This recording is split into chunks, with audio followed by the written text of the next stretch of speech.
ഹരേ രാമ ഹരേ രാമ രാമ രാമ ഹരേ ഹരേ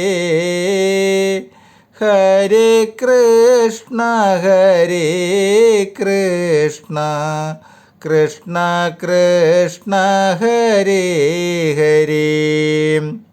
നമസ്തേ. ആത്മപ്രകാശം ചൊരിയുന്ന നാരായണീയ പാരായണത്തിലേക്ക് ഭക്ത്യാദരങ്ങളോടെ എല്ലാ പേർക്കും സ്വാഗതം. ശ്രീമദ് നാരായണീയത്തിൽ ദശകം 16 നരനാരായണ അവതാരവും ദക്ഷയാഗവും. പാരായണം തുടരുന്നു. ശ്ലോകങ്ങൾ 7, 8, 9, 10. ശ്ലോകം 7. സമ്മോഹനായ മിളിതാമദനാദയസ്തേ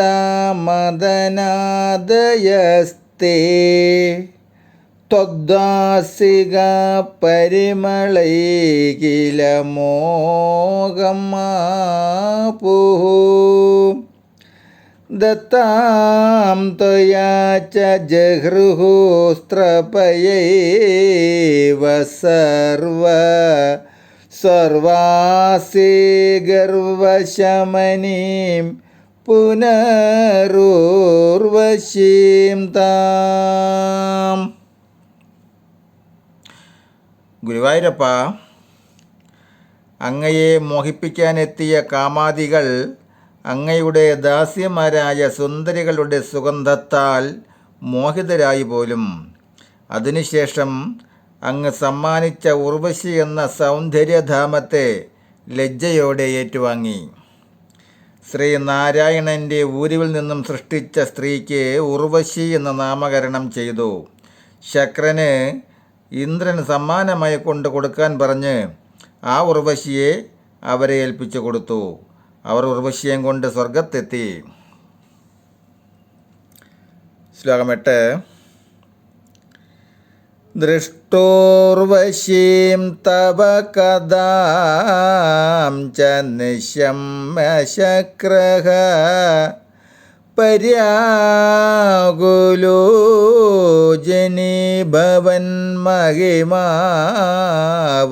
മാർഷാദ് ഏവം പ്രശാന്ത രമണീയതരാവതാരാത് തത്വദിഗോ വരദ കൃഷ്ണാത്തനുസ്തമേവ.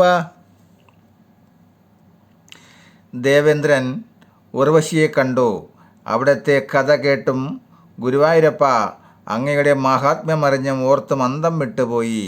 അല്ലയോ വരദ, ഇത്രയും പ്രശാന്തവും ഇത്രയും രമണീയ സുന്ദരവും അത്ഭുതാവഹവുമായ ഈ നാരായണ അവതാരത്തേക്കാൾ ഉത്കൃഷ്ടമായ ഒരവതാരമുള്ളത് അങ്ങയുടെ ഈ കൃഷ്ണാവതാരമാണ്.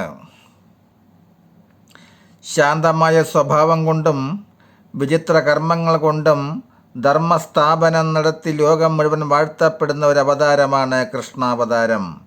ശ്രീകൃഷ്ണൻ സൂതികാഗ്രഹം മുതൽ സ്വർഗാരോഹണം വരെ കാട്ടിയ കർമ്മങ്ങൾ, അതിശയങ്ങൾ മറ്റൊരവതാരത്തിലുമില്ല. ശ്രീകൃഷ്ണനെ ഭാഗവതം വെറുമൊരവതാരമായിട്ടല്ല, സ്വയം ഭഗവാൻ തന്നെയാണ് കൃഷ്ണൻ. കൃഷ്ണസ്തു ഭഗവാൻ സ്വയം എന്നാണ് പറയുന്നത്. നാരായണ അവതാരത്തിലും അല്പം ലീല കാട്ടി തൻ്റെ മഹത്തായ വൈഭവം കാമാദികളെ ബോധ്യപ്പെടുത്തിക്കൊണ്ട് അത് ഇന്ദ്രനെ അറിയിക്കാൻ സമ്മാനവും കൊടുത്തയച്ചു. തൻ്റെ ഉഗ്ര തപസ് മുടക്കാൻ ചെന്നവരെ ശപിക്കുകയോ അവരോട് കോപിക്കുകയോ ചെയ്തില്ല. പുഞ്ചിരിച്ചുകൊണ്ട് അവരെ സ്വീകരിച്ചു. സാധാരണ തപസ്സുകൾ ചെയ്യുന്നതിന് വിപരീതമായി സ്നേഹത്തോടെ പ്രതികരിച്ചു. ഭഗവാനല്ലാതെ മറ്റാർക്ക് ചെയ്യാൻ കഴിയും? കവി ഇവിടെ നാരായണമൂർത്തിയുടെ അവതാര മഹത്വം പ്രതിപാദിക്കുന്നു. ശ്ലോകം 9. ദക്ഷസ്തുതാദൂരതിലാളനയാരജോ അന്തോ നാത്യാന്ത്രതസ്ത്വയീ ച കഷ്ടം അശാന്തിരാസീത് യേന വിരുന്ധസഭവത്തനുമേവ ശർവം യജ്ഞേ ജവൈരപ്പിശുനേ സ്വസുതാം യാമാഭ്യമാനീത്.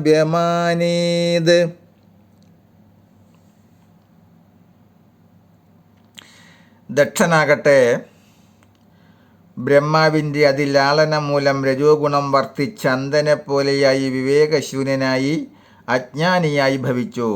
തന്മൂലം അടക്കമില്ലാത്തവനായും അശാന്തനായും തീർന്നു. ശിവവിദ്വേഷിയായി ഭവിച്ചു. ശിവൻ്റെ മഹാത്മ്യമറിയാൻ അജ്ഞാനം അനുവദിച്ചില്ല. അതിൻ്റെ ഫലമായി താൻ നടത്തിവന്ന യാഗത്തിൽ തൻ്റെ മകളായ സതീരൂപത്തിലുള്ള ദേവിയെ അപമാനിച്ചു. ഇവിടെ ദക്ഷയാഗം കഥ സൂചിപ്പിക്കുന്നു. ശ്ലോകം 10. ക്രുദ്ധേശമർദ്ദിതമഗസ്സതു കൃത്തശീർഷോ ദേവപ്രസാദിതകരാത് അദലബ്ധജീവഃ ത്വത്പൂരിതക്രതുവര പുനരാപശാന്തിം സത്വം പ്രശാന്തികര പാഹി മരുത്പുരീശ. കുപിതനായ പരമേശ്വരൻ യാഗം മുടക്കുകയും സതിയെ അപമാനിച്ച ദക്ഷൻ്റെ തല ഛേദിക്കുകയും ചെയ്തു. പിന്നീട് ദേവന്മാരാൽ പ്രസാദിപ്പിച്ച ശിവൻ ദക്ഷനെ ജീവിപ്പിക്കുകയും ചെയ്തു. ഗുരുവായൂരപ്പ, അങ്ങയുടെ അനുഗ്രഹത്താൽ ദക്ഷയാഗം പിന്നെ പൂർത്തീകരിച്ചു. ഇപ്രകാരം എല്ലാവർക്കും പരമശാന്തി അരുളുന്ന ഗുരുവായൂരപ്പ, അങ്ങനെ രക്ഷിക്കണമേ.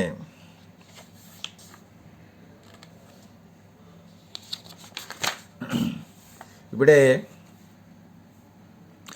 9, 10 എന്നീ 2 ശ്ലോകങ്ങളിൽ കൂടി ദക്ഷയാഗം കഥ വർണ്ണിക്കുന്നു. ദക്ഷന് ആദ്യകാലത്ത് പരമേശ്വരനോട് ഭക്തിയും ബഹുമാനവും ഉണ്ടായിരുന്നു. എന്നാൽ രജോ ഗുണത്തിനടിമപ്പെട്ട് ശിവനോടുള്ള മതിപ്പും ഭക്തിയും ഇല്ലാതാകുകയും തൽസ്ഥാനത്ത് ദേക്ഷഭാവം ഉണ്ടാകുകയും ചെയ്തു. അത് വളർന്നുകൊണ്ടേയിരുന്നു. ദക്ഷൻ തികച്ചും അജ്ഞാനിയും അവിവേകിയുമായി. ശിവനിന്ദ തൻ്റെ കർത്തവ്യമായി കരുതി അതിനാക്കം കൂട്ടുന്ന ഒരു സംഭവമുണ്ടായി. ഒരിക്കൽ മഹാമുനിമാർ നടത്തുന്ന യാഗശാലയിലേക്ക് ദക്ഷ പ്രജാപതി കയറി ചെന്നു. ആ സമയം ശാലയിലുള്ളവരെല്ലാം എഴുന്നേറ്റ് പ്രജാപതിയെ ബഹുമാനിച്ചു. എന്നാൽ അഗ്രപൂജയ്ക്കിരുന്നിരുന്ന ശിവൻ മാത്രം എഴുന്നേറ്റില്ല. എന്തെന്നാൽ അഗ്രാസനത്തിലിരുന്ന ശിവൻ ലോകം വണങ്ങുന്ന മഹാദേവനാണ്. മഹാദേവനപ്പുറം മറ്റൊരു ദേവനില്ല. അദ്ദേഹത്തിന് ആരെയും വണങ്ങേണ്ടതുമില്ല. തന്നെയുമല്ല, അഗ്രാസനസ്ഥൻ ആര് വന്നാലും എഴുന്നേൽക്കേണ്ട കാര്യവുമില്ല. അതാണ് ശിവൻ എഴുന്നേൽക്കാതിരുന്നത്. എങ്കിലും ദക്ഷൻ അജ്ഞാനം മൂലം അവിവേകത്തിനടിമപ്പെട്ട് ജ്ഞാനം മറന്നു. അഹം മുടലെടുത്തു ബഹിരിച്ചു. ശിവൻ തൻ്റെ മരുമകനല്ലേ, അവൻ അച്ഛനെ കണ്ടാൽ എഴുന്നേൽക്കേണ്ടതല്ലേ. ദക്ഷൻ കോപിച്ചു ശിവനെ അധിക്ഷേപിച്ചു. പിന്നെ ശിവന് ഖബർഭാഗം കൊടുക്കാതെ ഒരിക്കൽ യജ്ഞം നടത്താൻ ആരംഭിച്ചു. സതി ശിവദമ്പതികളെ ക്ഷണിച്ചില്ല. എന്നിട്ടും സതി ശിവൻ്റെ ഉപദേശം മാനിക്കാതെ സ്നേഹത്തോടെ പിതൃസവിധത്തിലെത്തി. മകളെ കണ്ട ദക്ഷൻ കണ്ടഭാവം നടിച്ചില്ല. ശിവനെ നിന്ദിച്ചു പറഞ്ഞ സേവകരെ വിലക്കിയില്ല. യാഗസ്ഥലത്ത് പിതാവിനാൽ അപമാനിക്കപ്പെട്ട സതി പിതൃഗൃഹത്തിൽ വച്ച് യാഗാഗ്നിയിൽ തിരിവുടലുപേക്ഷിച്ചു. ആ വൃത്താന്തമറിഞ്ഞ ശിവൻ ക്രുദ്ധനായി തൻ്റെ ജഡ വലിച്ചു പറിച്ചു നിലത്തടിച്ചു. അതിൽ നിന്നും രുദ്രൻ്റെ അതേ ഗുണങ്ങളോടെ വീരഭദ്രൻ ഉത്ഭവിച്ചു. ശിവാജ്ഞ അനുസരിച്ച് വീരഭദ്രൻ യാഗം മുടക്കി. ദക്ഷൻ്റെ ശിരസ്സറുത്ത് യാഗാഗ്നിയിൽ ഹോമിച്ചു. ഒരു യാഗം തുടങ്ങി അത് പൂർത്തീകരിക്കാതിരിക്കൂ എന്ന് വച്ചാൽ അത് ലോകത്തിന് അശുഭമാണ്. ഇതറിയാമായിരുന്ന ആചാര്യന്മാർ കുഴങ്ങി. ഉടനെ തന്നെ ദേവഗണങ്ങൾ വിഷ്ണുദേവനോടുകൂടി ശിവസന്നിധിയിലെത്തി അദ്ദേഹത്തെ സ്തുതിച്ചു പ്രസാദിപ്പിച്ചു. ദക്ഷയാഗം പൂർത്തീകരിച്ച് ലോക നന്മ ചെയ്യണമെന്ന് അപേക്ഷിച്ചു. ക്ഷിപ്രകോപിയായ ശിവൻ ക്ഷിപ്രപ്രസാദിയുമാണ്. മഹാദേവൻ സന്തുഷ്ടനായി ദേവകളുടെ ആവശ്യപ്രകാരം ദക്ഷനെ ജീവിപ്പിച്ചു. ദക്ഷൻ്റെ തല ഹോമകുണ്ഡത്തിൽ ദഹിച്ചു പോയതിനാൽ ഒരു ആടിൻ്റെ തല ചേർത്ത് ജീവിപ്പിച്ചു. പിന്നെ ശിവാജ്ഞപ്രകാരം ദക്ഷയാഗം പൂർത്തിയാക്കി. വിഷ്ണുവിൻ്റെ ഉപദേശമനുസരിച്ച് ദക്ഷൻ വൈരം വെടിഞ്ഞ് ക്രോധം ദമ്പം എല്ലാം ഉപേക്ഷിച്ച് നല്ലവനായി ശിവഭക്തനായി. അങ്ങനെ ഭഗവാൻ ദക്ഷന് ശാന്തി നൽകി. ഭാഗവതത്തിൽ 6 അധ്യായത്തിൽ കൂടി വർണ്ണിക്കുന്ന ദക്ഷയാഗ കഥ ഇവിടെ നാരായണീയത്തിൽ വെറും 2 ശ്ലോകം കൊണ്ട് സംക്ഷേപമായി അറിയിക്കുന്നു. ഇപ്രകാരം ഭാഗവതത്തിൽ വിസ്തരിച്ച് പറയുന്ന പല സംഭവങ്ങളും മേൽപ്പത്തൂർ സംക്ഷേപമായി അവതരിപ്പിക്കുന്ന വിജയം കൈവരിച്ചിരിക്കുന്നു. നമസ്തേ. അടുത്ത ഭാഗം ദശകം 17 ധ്രുവചരിതം തുടരും നാളെ. ഹരേ രാമ ഹരേ രാമ രാമ രാമ ഹരേ ഹരേ ഹരേ കൃഷ്ണ കൃഷ്ണ കൃഷ്ണ ഹരേ ഹരേ. നമസ്തേ.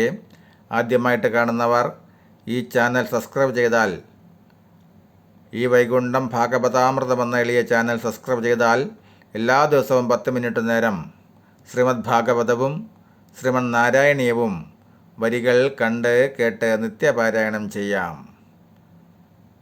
നമസ്തേ. അടുത്ത ഭാഗം ദശകം 17 ധ്രുവചരിതം തുടരും നാളെ. നമസ്തേ.